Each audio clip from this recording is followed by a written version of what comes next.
Hello मेरे प्यारे भाई, आप सभी का RKKS एजुकेशन में एक बार फिर स्वागत है। देखिए, मैं आपको पाचन तंत्र के बारे में पढ़ा रहा था। जो उसकी नेक्स्ट वीडियो हो, जो भी उसमें छूट गया था वो इस वीडियो में कंप्लीट करेंगे। ओके, ठीक है। तो कल मैंने आपको बताया था बक्कल कैविटी, ठीक है। इसके बारे में मैंने आपको ऊपर ऊपर का सब समझा दिया था, ठीक है। इसमें ये क्या होते हैं, तीन चीजें होती हैं, दांत, जीवा, लार ग्रंथि। मैंने आपको ये लार ग्रंथियां पढ़ा दी थी। 3 जोड़ी लार ग्रंथियां होती हैं और कम से कम 1.5 लीटर लार एक दिन पर डे बनती है, ठीक है, मनुष्य के शरीर में। अब देखिए, दांत, सबसे पहले आप दांत देखेंगे, ठीक है। दांत के बारे में, टीथ, जो मनुष्य के दांत होते हैं ना, ये द्विबार दंत होते हैं। द्विबार दंत का मतलब होते हैं ये 2 बार उग सकते हैं। कितनी बार उग सकते हैं? 2 बार। अगर आपका दांत एक बार टूट गया, दूसरी बार जम जाएगा, दूसरी बार टूट गया, फिर जम जाएगा। उसके बाद अगर टूटा दांत तो फिर नहीं जम सकता, फिर तो आप बूढ़े हो गए। बूढ़े लोग होते ना, उनके कभी दांत जमते नहीं है। क्या नहीं होते? जमते नहीं है टूटने के बाद, क्योंकि वो 2 बार जम सकते हैं, ठीक है। तो और ये विषमदंती होते हैं, मनुष्य के दांत होते हैं विषमदंती। विषमदंती का मतलब होते हैं ये 4 प्रकार के दांत होते हैं। कितने प्रकार के? 4 प्रकार के। आपने देखा भी होगा, आगे कुछ थोड़े बड़े होते हैं, जे बगल में काटने वाले होते हैं, जे डांड चबाने वाले होते ना। इसी प्रकार से ये विषमदंती पाए जाते हैं दांत, ठीक है। आपने देखा होगा जैसे घोड़े वगैरह के दांत बिल्कुल सपाट एक जैसे होते हैं, ठीक है। अब मनुष्य के दांत जे होते ना, जो कृंतक, क्या होते हैं? रदनक, काटने वाले, ठीक है। जे 2 दांत होते हैं ना, जो पहले रदनक, इसकी वजह से मनुष्य मांसाहारी प्राणी में आता है, ठीक है। तो जो ये दांत होते हैं ना, 2 नुकीले दांत रदनक, जिससे काटते हैं, अपन काटते हैं ना, कुछ भी फल वगैरह का ऐसे काटते हैं, तो इसी की वजह से कोई भी प्राणी है तो वो मांसाहारी जीव में आता है। मांसाहारी, जैसे आपने कुत्ते के दांत देखे ना, कुत्ते में 2 पहने पहने दांत होते हैं, इसी वजह से वो मांसाहारी है। लेकिन आपने गाय वगैरह के देखे होंगे दांत, गाय, घोड़ा, कुछ भी जीव होते हैं, उनके अगर सपाट दांत है तो वो मांसाहारी में, वो मांस नहीं कभी खाते हैं, ठीक है। अब देखिए, दांत कितने प्रकार के होते हैं। अगर दूध के दांतों की संख्या कही जाए तो दूध के दांत होते हैं 20। बच्चों में होते हैं ना जो दूध के दांत, अपन कहते हैं दूध के दांत है, दूध के दांत फिर टूटने के बाद स्थायी दांत आते हैं। तो दूध के दांतों की संख्या होती है 20। और स्थायी दांत जो हमेशा के लिए रहते हैं, कितने होते हैं? हमेशा के लिए तो नहीं बोल सकते, बुढ़ापे में तो सबके टूटना है, ठीक है। तो स्थायी दांतों की संख्या कितनी है? 32, ठीक है। इतना समझ में आया? अब देखिए दांत के प्रकार। ये 4 प्रकार के दांत होते हैं। एक होते हैं इंसीजर, एक होते हैं कैनाइन, प्रीमोलर और मोलर। इंसीजर होते हैं कृंतक, कृंतक मतलब काटने वाले, ठीक है। रदनक और अग्रचर्णक, जो आगे के चबाते ना ऐसे ऐसे, जो अग्रचर्णक और चबाणक, दाढ़ को जिसको बोलते हैं, ठीक है, चबाणक को। 4 प्रकार के दांत होते हैं। और जो होता है दंत सूत्र, दंत सूत्र, इससे आप निकाल सकते हैं दांतों की संख्या। देखिए, अब यहाँ पर दांत को समझते हैं। दांत में सबसे दांत 3 हिस्सों में बटा होता है। सबसे ऊपर वाले हिस्से को बोलते हैं क्राउन, ठीक है। बीच वाले दांत के बीच वाले हिस्से को बोलते हैं नेक, और सबसे नीचे वाले हिस्से को बोलते हैं रूट, जिसमें दांत फंसा होता है। ये रूट है, जड़ है दांत की। और ये आपको दिख रहा है ना, जो जे इसको बोलते हैं गम्स। गम्स मतलब मसूड़े हैं, ठीक है ना। इसको मसूड़ बोलते हैं। अब ये मसूड़े में एक दांत फंसा हुआ है। अब जो दांत में 3 लेयर पाई जाती है, देखिए, सबसे बाहरी परत होती है, उसको बोलते हैं इनेमल। कभी कभी क्या होता है ना, जो व्यक्ति ज़्यादा चाय पीता है तो उसका इनेमल चाय की वजह से ख़त्म हो जाता है, तो फिर उस व्यक्ति को सेंसिटाइन होने लगती है। तो वो जो कभी भी आपने आइसक्रीम खाई होगी, जिस व्यक्ति को सेंसिटाइन होती, तो वो झंझनाहट महसूस होती है। तो आप समझ जाना कि उसका इनेमल ख़त्म हो गया है, ठीक है। इनेमल की ज़रूरत होती है उसे, ठीक है। और इनेमल ऐसे बनता नहीं है।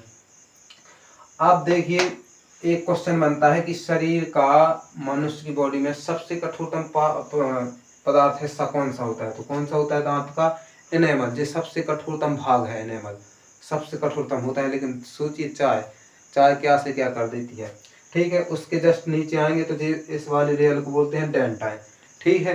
तो इनेमल खत्म हो जाने के बाद डेंटाइन बचती है, तो इस पर कुछ भी चीज़ अगर ठंडी वगैरह लाते ना, तो ये हो सेंसिटाइन होती है, ठीक है, झंझनाहट महसूस होती है डेंटाइन की वजह से, ठीक है। इसके बाद जो होती है पल्प कैविटी, ठीक है, ये रूट है, जिसमें दांत फंसा होता है ये रूट है, और ये दोनों साइड मसूड़, दो मसूड़ों में एक दांत फंसा हुआ है।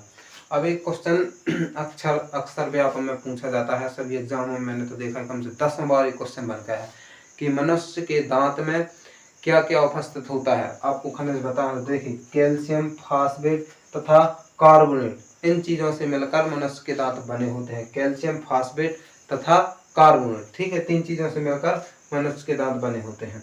ठीक है, अब आगे देखते हैं। देखिए भाई, ये है जीभ। क्या है? जीभ आपको नजर आ रही होगी, ठीक है। जीभ जैसी लग तो रही है क्या? नहीं, जीभ है, इसको बोलते टंग, ठीक है। ये टंग है मनुष्य की, इसको बोलते हैं मांसल संवेदी अंग है जी। मांसल मतलब पूरा मांस की बनी होती है, इसमें हड्डियां वगैरह कुछ नहीं होती, ठीक है। ये मांस की बनी होती है, और ये एक स्वाद हेतु एक संवेदी अंग है जी। हर एक चीज को क्या करती है? संवेद, मतलब आपको टेस्ट करके ब्रेन के पास भेजती है और मैसेज देती कि हाँ जी ऐसा स्वाद है, इस स्वाद मैंने खाया। फिर दूसरी चीज आप अगर खाएंगे तो आपको पता पड़ जाता है हाँ शायद ये खाई थी उस दिन, ये चीज है, ठीक है। तो ये संवेदी अंग है, इसके ये डायरेक्ट मैसेज ब्रेन को देती है, ब्रेन फिर जज करता है कि हाँ शायद ये कभी खाया था। तो देखिए इसी को आपको पढ़ना है, ठीक है। अब इसके 3 पार्ट होते हैं। कितने पार्ट होते हैं? 3। फर्स्ट नीचे सबसे आगे जो पार्ट होता है उसको बोलते हैं एंटेरियल पार्ट, ठीक है, अग्रभाग। इसके बाद होता है पीछे वाले भाग को, बीच वाले भाग को लेटरियल, ठीक, पार्श्व भाग, और पश्च पोस्टीरियर पार्ट। 3 पार्ट होते हैं जीभ के, ठीक है। अब जो सबसे आगे वाला पार्ट हो ना जीभ का, जी यहाँ पर आपको स्वीट टेस्ट मिलता है, ठीक है, मीठा स्वाद। तो आप कभी भी यहाँ पे मीठा, ठीक है, और जस्ट उसके थोड़े से पीछे जाइए तो यहाँ पर नमकीनी स्वाद मिलता है। कैसा? नमकीनी स्वाद, ठीक है।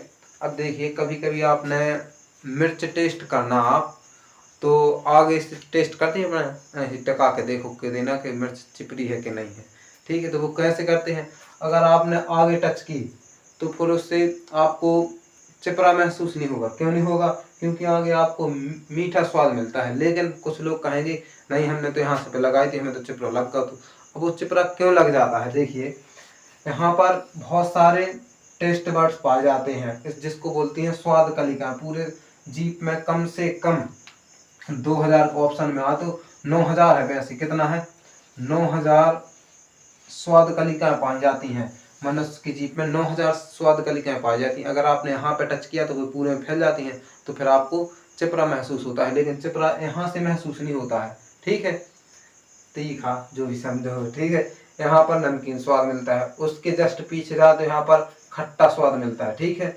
सो और सबसे पीछे मिलता है कड़वा स्वाद। सबसे पीछे कुछ लोग होते ना, गोली खाने का तरीका आप सभी को पता होगा, ठीक है। तो गोली कैसे खाते हैं भाई लोग? सभी लोग क्या करते हैं कि सबसे पीछे गोली रखी और पानी पी जा, तो फिर बहुत ज्यादा कड़वा लगता है उसका, ऐसा करते ना। वही तो बेवकूफ़ी है। आप जीभ के आगे रख के गोली खाओ ना, आपको कड़वा लग ही नहीं सकता है, जल्दी से पानी पीना है बस, ठीक है। और पीछे ही कड़वा लगना और वहीं पे आपने गोली रख ली तो कड़वा तो लगेगा ही, लगेगा ही नहीं। तो ये आपको जीभ समझ में आई, ठीक है। एक बार और रिपीट कर देता हूँ, इसमें 9000 कितनी स्वाद कलिकाएं पाई जाती हैं, और 3 भाग होते हैं। यहाँ पर मीठा स्वाद, यहाँ पर नमकीन, यहाँ पर खट्टा, और पीछे कड़वा स्वाद, ठीक है। यह एक मांसल और संवेदी अंग है जीभ, ठीक है। इतने क्वेश्चन इससे बन सकते हैं, ठीक है। तो मैंने आपको सभी डिस्कस कर दिए। इसके बाद अपन देखते हैं लीवर। देखिए भाई, जो मैंने आपको डाइजेस्टिव सिस्टम पढ़ाया था उसमें यही पार्ट छूट गया था और सभी मैंने आपको बता दिया था, ठीक है। तो उसका भी रिवीजन करते रहो और इसको भी देख लेना तो आपको पूरा हो जाएगा, ठीक है। और मेरे चैनल पे सभी प्रकार की वीडियो डली हुई हैं, जो नहीं है तो मैं वो आपको करवा दूंगा, ठीक है। और मैथ के प्रैक्टिस सेट में करवा रहा हूँ, रीजनिंग के भी, तो वो जरूर लगाना। इससे आपका सिलेक्शन बिल्कुल 100% पक्का है, ये समझो, ठीक है। बस ऐसे नहीं होगा कि आपने बस ऐसे मोबाइल उठाया वीडियो देख ली तो आपका सिलेक्शन, ऐसे नहीं होता है। आपको भी कुछ लिख के प्रैक्टिस करना होगा, ठीक है। मैं तो सिर्फ आपको गाइडेंस कर सकता हूँ, बता सकता हूँ कि जी ऐसा ऐसा कर लो, आप इस रास्ते पे चले जाओ तो आपको मंजिल आपकी मिल जाएगी। बस चलना उसको आपको है उस पर, ठीक है। तो अच्छे से करते रहो, पढ़ते रहो, ठीक है। तो इसी के साथ मैं आपके नेक्स्ट वीडियो में आप मिलूंगा, ठीक है। तो धन्यवाद, थैंक यू।